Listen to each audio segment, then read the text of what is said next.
Oi pessoal, eu sou a professora Cláudia e hoje nosso assunto são as ligações químicas e as propriedades das substâncias que variam de acordo com as ligações. Tá? Então a gente tem uma tabela aqui, uma tabela bastante grande, então é interessante que quando você precisar lembrar de algumas propriedades, dá uma pausa no vídeo e observa aqui essas propriedades, tá? Mas eu vou explicar rapidinho aqui, ó.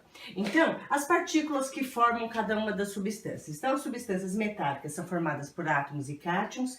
A ligação iônica são os íons, cátions e ânion, cátion positivo, ânion negativo.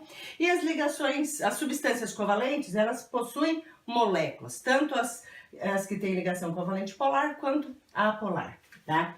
A atração entre as partículas. Na ligação metálica é feita pelos elétrons livres, na ligação iônica eletrostática, e as substâncias que têm ligação covalente, elas apresentam ou ligação de hidrogênio, de polo, ou elas são atraídas pelas forças de Van der Waals, tá? Estado físico. Então a gente vai fazer um experimento que você vai ver daqui a pouco, que ela vai relacionar o estado físico com ponto de fusão e ebulição. Então, as substâncias metálicas, elas são substâncias sólidas, com exceção do mercúrio, que é líquido na temperatura ambiente, 25 graus. As substâncias iônicas são sólidas, tá? Não tem exceção. E as substâncias covalentes, geralmente polar, elas são líquidas, elas serão sólidas quando você tiver uma substância, uma molécula muito grande, por exemplo, a sacarose, tá? E a substância apolar, que elas são normalmente gases, são moléculas pequenas, O2, N2, tá? E elas serão líquidas quando tiver uma molécula grande, por exemplo, hexano, tá? Ponto de fusão e ebulição. Elas são altas para substância metálica e iônica, então um fio de cobre, por exemplo, ele não derrete facilmente, o ponto de ebulição dele é bastante elevado. As substâncias iônicas, se você comparar sal de cozinha e açúcar, o sal de cozinha ele tem um ponto de ebulição mais alto, porque ele é iônico, e o açúcar, que é a sacarose, ele derrete rapidinho e até se decompõe quando você coloca lá no fogo. As substâncias covalentes têm ponto de fusão e ebulição bastante baixo. Condutividade elétrica. As substâncias metálicas são boas condutoras, por isso nós usamos fios de cobre, por exemplo, na instalação elétrica de casa. As substâncias iônicas, elas têm alta condutividade, mas não no estado sólido. Quando elas estão fundidas, tá? Que aí você tem os íons separados, ou quando elas estão em solução aquosa, tá? As substâncias covalentes normalmente não conduzem corrente elétrica. Uma exceção são os ácidos, por exemplo, em água. Então, quando você tem uma substância covalente num solvente apropriado, ela vai conduzir corrente elétrica. Então, HCl em água, ele vai produzir íons, certo? Então, ele vai conduzir corrente elétrica. Porque para conduzir corrente elétrica, uma característica importante é ter íons livres. Se não tem íons, não conduz. Por isso que as substâncias covalentes, elas não conduzem. Dureza. As substâncias metálicas são duras, mas são maleáveis e dúcteis. Maleável é que ela pode ser deformada. Por exemplo, você pode fazer uma placa de alumínio e moldar essa placa de alumínio para fazer qualquer objeto.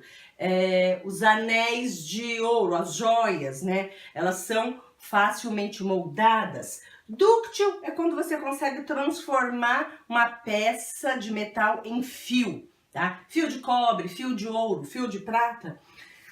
As substâncias iônicas, elas são quebradiças.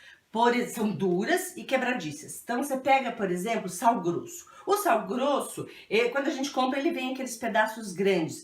Mas se você pegar algum, sei lá, um martelo e bater nele, ele quebra fácil, né? Ele é duro, mas ele quebra muito fácil.